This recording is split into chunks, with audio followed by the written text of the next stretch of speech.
Hello दोस्तों, एक बार फिर से स्वागत है आपका हमारे चैनल पर।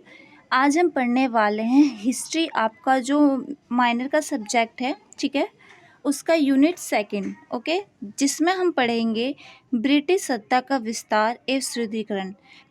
यानी कि जब ब्रिटिश सत्ता थी तो उसका विस्तार कैसे हुआ, बंगाल, मैसूर और मराठा और पंजाब पर उसने अपना कब्जा कैसे किया, ठीक है, मतलब उसका विस्तार कैसे हुआ, धीरे धीरे करके उसने अपना एक दबदबा, जो एक बड़ी उभरती शक्ति थी, वो कैसे उभरी, ठीक है, इसके बारे में हम पढ़ेंगे। साथ ही हम पढ़ेंगे राज्य की विचारधाराएं एवं रणनीतियाँ क्या थीं। देखिए, सबसे पहले तो हमें ये पता होना चाहिए जो ब्रिटिश साम्राज्य था, ठीक, उससे पहले उपमहाद्वीप में विस्तार और सुदृढ़ीकरण 18वीं और 19वीं शताब्दी की सबसे बड़ी महत्वपूर्ण घटनाओं में से एक थी। 1707 में औरंगजेब की मृत्यु के बाद, जब औरंगजेब की मृत्यु हो गई थी, साम्राज्य बहुत कमज़ोर हो गया था, जिससे कि भारतीय उपमहाद्वीप में राजनीतिक स्थिरता और क्षेत्र चाहे आर्थिक हर तरीके से बहुत बड़ी प्रॉब्लम देखने को मिली थी। क्या हुआ था कि जो मुगल के टाइम में क्या थे, जो राजा महाराजा थे, सम्राट थे, वो थे, शासक थे, उन्होंने अपने ऊपर इतना खर्चा किया था, इतना मतलब अपने ही ऊपर इतना खर्चा किया, उन्होंने अपने भविष्य को देखते हुए कुछ भी नहीं किया था। इसीलिए क्या हुआ, उनका पतन हो गया पूरी तरीके से, ठीक। और जैसे ही धीरे धीरे करके मुगल साम्राज्य का जो पतन हुआ, उसके बाद क्या हुआ, छोटी छोटी क्षेत्रीय शक्ति उभर कर निकली। इसके बाद क्या हुआ, जो ब्रिटिश ईस्ट इंडिया कंपनी थी, उसने धीरे धीरे अपना साम्राज्य बड़ा कर लिया। सबसे पहले बंगाल, मैसूर, मराठा और पंजाब शामिल थे, जहाँ पे उसने अपना कब्जा स्थापित करना शुरू कर दिया था। सबसे पहले उसने किस पे कब्जा किया, अपना बंगाल पर। सबसे पहले देखिए, बंगाल के बारे में पढ़ेंगे हम। बंगाल 1757 से लेकर 1765 तक का समय। मुगल काल में बंगाल मुगल साम्राज्य का सबसे उपजाऊ और सबसे अमीर प्रांत था। मतलब उस टाइम में क्या था कि यहाँ पे जो खेती थी ना, आर्थिक तौर पे बहुत अच्छा था ये। इस प्रांत में आधिकारिक शक्तियाँ बंगाल के नवाब के हाथ में थी। जो मतलब शक्तियाँ थी, जो पावर थी, जो कहते हैं ना कि सेंटर, वो कौन था, वहाँ का नवाब था। उसके बाद आर्थिक महत्व, बंगाल अपने प्रसिद्ध वस्त्र, रेशम, नमक, इन सब चीज़ों के लिए बहुत जो मतलब फसल होती है ना वहाँ की, नमक, चावल, नील, काली मिर्च, चीनी, रेशम, सूती वस्त्र, इन सब के लिए एक सबसे बड़ा राज्य था, मतलब इन सब का उत्पादन करने वाला। उसके बाद सबसे पहले क्या होता, प्लासी का युद्ध हुआ था। कब हुआ था, 1757 में, जिसमें पश्चिम बंगाल के प्लासी के क्षेत्र में किया गया था। भागीरथी नदी के पूर्व में लड़ी गई थी लड़ाई, ठीक है। इसका नेतृत्व किसने किया था, रॉबर्ट क्लाइव ने किया था। ब्रिटिश ईस्ट इंडिया कंपनी के सैनिकों ने बंगाल के अंतिम स्वतंत्र नवाब सिराजुद्दीन औला को हराया था इसमें इन लोगों ने, ठीक। पृष्ठभूमि, सिराजुद्दीन औला बंगाल के नौशव अली खिलजी खान की मृत्यु के बाद सिराजुद्दीन औला इस गद्दी का उत्तराधिकारी बना था। उसके बाद क्या हुआ, अलीवर्दी खान बिहार का उपराज्यपाल था, जिससे बंगाल के दीवान मुर्शिद कुलीन के पुत्र सरफराज खान की हत्या करा दी थी, ठीक। सिराजुद्दीन अपने ही दरबार में कई प्रतिनिधियों से घिरा हुआ था। मतलब क्या था, इन लोगों का युद्ध कैसे हुआ, मतलब इन लोगों के ख़त्म होने का एक बड़ा कारण तो ये था कि जो इनके अपने थे ना, मतलब समझ रहे हो, इनके अपने ही अंदर दरबार में ही इनके कई विरोधी थे, जो उनकी मदद कर रहे थे, किसकी, अंग्रेज़ों की मदद कर रहे थे इन लोगों को हराने के लिए। उसका परिणाम क्या हुआ कि वो लोग सोचे थे इनको हटाकर उनका शासन हो, बट अंग्रेज़ों ने क्या किया, इन्हीं के साथ गेम खेल दी। युद्ध से पहले की घटनाएं, युद्ध क्यों हुआ था। कर्नाटक में ब्रिटिश जीत ने सिराजुद्दीन औला को ईस्ट इंडिया कंपनी की बढ़ती ताकत से पहले ही आकर्षित कर दिया था। मतलब उनको पता चल गया था कि ये जो एक शक्ति है ना, बहुत अच्छे पैमाने पे उभर रही है, ठीक। इसका दुरुपयोग किया गया। मतलब ये जो युद्ध हुआ था ना, अंग्रेज़ों ने क्या किया था, चालाकी की थी उन्होंने, उस तरीके से जीता था कि उन्हीं के बीच में फूट डाल दी, उन्हीं के अपने ही लोगों को भड़काना, वहाँ से बातों को, मतलब कहते हैं ना कि घर का वेदी लंका ढाए, तो इन लोगों की गद्दी भी ऐसी गई थी।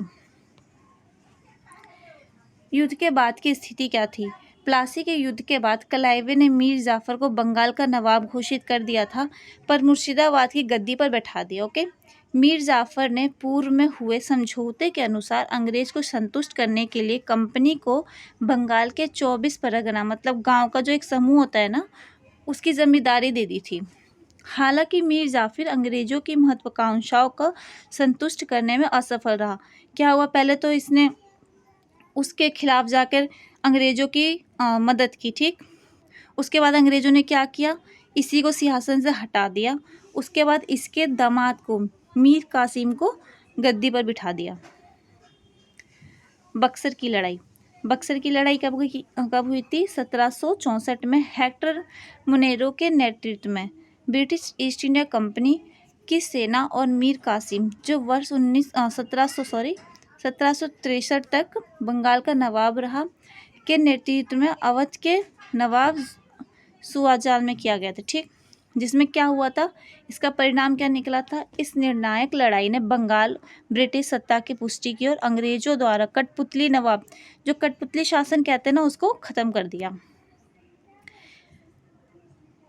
इसी के बाद क्या हुआ था, इलाहाबाद की संधि भी की गई थी। इलाहाबाद की संधि कब की गई थी? 1765 में की गई थी। इसमें क्या हुआ था, इसमें ना दो जो लोग थे, एक तो था नवाब था सुआजिन उन दौला और एक था आलम द्वितीय, ठीक है। इन दोनों जने के साथ संधि की गई थी। इलाहाबाद की संधि हुई थी। उसके बाद हुआ था मैसूर का युद्ध। इसको भी 3 पार्ट में हुआ था ये भी, ठीक। पहले में क्या हुआ था, पहले युद्ध में पहला जो युद्ध था उसको आंगला का पहला युद्ध मतलब आंगला मैसूर युद्ध कहा गया पहला, जो कब हुआ था? 1767 से लेकर 1769 तक।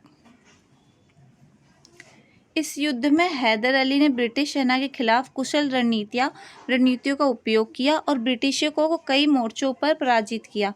अंत मद्रास की संधि के माध्यम में युद्ध का अंत हो गया। इसमें भी क्या हुआ, इसमें जब ये लोग हार गए तो इनको क्या हुआ, मद्रास की संधि करनी पड़ी।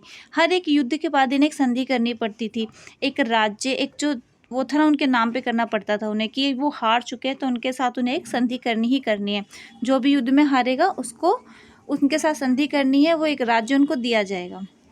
दूसरा आंकला युद्ध था, ठीक है, मैसूर में। इस युद्ध में भी हैदर अली और बाद में उनके बेटे टीपू सुल्तान ने ब्रिटिश के खिलाफ लड़ाई जारी रखी। यह युद्ध, अब युद्ध किसके साथ हुआ था? जो हैदर अली थे उनके बेटे टीपू सुल्तान से हुआ था। मैसूर और ब्रिटिश के बीच शक्ति संतुलन के लिए महत्वपूर्ण था। अंत मंगोल की संधि से यह युद्ध समाप्त हुआ, जिसमें दोनों पक्षों ने फिर से शांति समझौते पर हस्ताक्षर किए। इसमें क्या हुआ, इसमें शांति का समझौता हुआ और इसमें किस चीज़ की संधि? मंगलोर की संधि हुई, ठीक है। तीसरा आंकला युद्ध कब हुआ था? टीपू सुल्तान, ठीक है। टीपू सुल्तान का सामना ब्रिटिश सेना और मराठाओं और हैदराबाद के निज़ाम के संयुक्त सेना से हुआ। इस युद्ध में टीपू को हार का सामना करना पड़ा। उसे श्रीरंगपट्टनम मतलब श्रीरंगपट्टनम जो थी ना, इसकी संधि हुई। आधी ज़मीन ब्रिटिशों को देनी पड़ी अपनी, ये हार गए उसमें और इसकी संधि हुई। साथ ही क्या हुआ, जो श्रीरंगपट्टनम था ना, ये संधि में उन्हें हारना पड़ा, ब्रिटिश को ये देना पड़ा उनको। चौथा युद्ध में क्या हुआ था, जो टीपू सुल्तान थे उनकी मृत्यु हो गई थी इसमें और मैसूर को ब्रिटिश स्वतंत्र नियंत्रण में कर दिया गया। मतलब इसमें क्या हुआ, इस युद्ध में जो टीपू सुल्तान थे उनकी मृत्यु हो गई और मैसूर को क्या किया गया, ब्रिटिशों को देना पड़ गया। खाली आपको ये याद रखना है कि कितने युद्ध हुए और कौन कौन से टाइम पे हुए, बस, और उसमें क्या इम्पोर्टेंट था। उसके बाद क्या हुआ था, मराठा और अंग्रेजों का संघर्ष हुआ था। मराठाओं ने भी बहुत ज़्यादा उनका सामना किया था, मतलब एक हद तक उनसे लड़ाई की थी बहुत ज़्यादा, पर बाद में उसका भी कोई परिणाम नहीं निकला, उन्हें भी हारना पड़ा इस चीज़ में।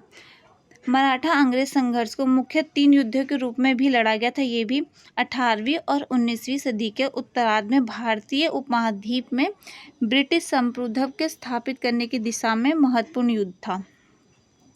पहला मराठा युद्ध कब हुआ था?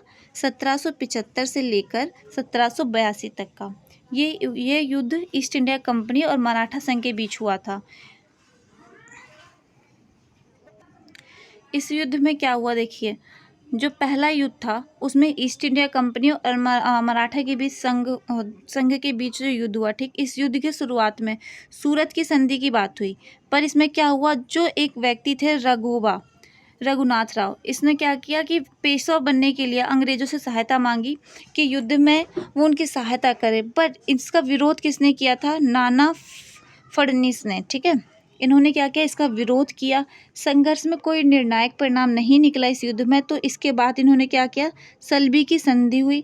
इसके बाद इसमें क्या हुआ, मराठाओं के बीच शांति बनी रही और जो मराठाओं का ना कई अधिकतर क्षेत्र उन्हें वापस मिल गया था।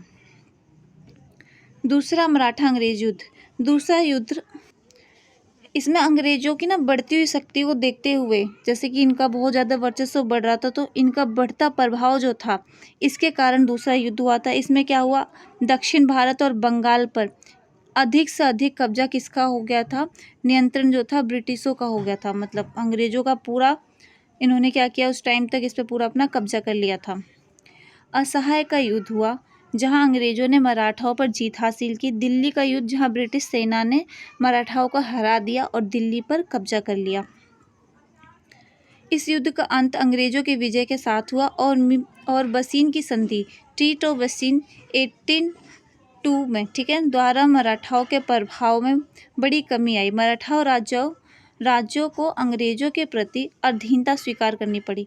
मतलब क्या हुआ कि इनका इतना ज़्यादा वर्चस्व हो गया, इन्होंने पूरी अपनी शक्ति दिखाई और मराठा क्या हो गए, इनके आगे थोड़े से कमज़ोर पड़ गए। इनकी शक्ति मतलब बहुत ज़्यादा थी। तीसरा मराठा युद्ध हुआ था। जो तीसरा युद्ध था ना, आखिरी युद्ध था मराठाओं की शक्तियों के पतन के लिए। इसको क्या बोला गया था, पिंडारी का युद्ध भी बोला गया था। इनका जो मेन मोटिव क्या था इसमें अंग्रेजों का, पिंडारी, मतलब इन्होंने एक नाम दिया था उनको, पिंडारी डाकुओं के सफाए का नाम, ठीक है। इनको हटाना ही इनका जो क्या था, मेन मोटिव था। परिणाम क्या निकला, मराठा अंग्रेजों के संघर्ष ने भारतीय उपमहाद्वीप में ब्रिटिश प्रभुत्व और मजबूत कर दिया। मतलब क्या हुआ कि ब्रिटिश का ही प्रभुत्व और ज़्यादा मजबूत हो गया। मराठा साम्राज्य का अंत हो गया। ब्रिटिश साम्राज्य की पकड़ भारत में और भी मजबूत हो गई। बाकी के जो 2 से 3 टॉपिक बचते हैं हम नेक्स्ट वीडियो में कवर कर लेंगे। अगर पीडीएफ आपको चाहिए तो आप टेलीग्राम चैनल ज्वाइन कर लीजिए। कमेंट बॉक्स में भी बता दीजिए अगर कोई डाउट होता है या आपको किसी और सब्जेक्ट की वीडियो बनवानी है, आप ना कमेंट बॉक्स में सब्जेक्ट का नाम हमें कमेंट कर दीजिए। ओके।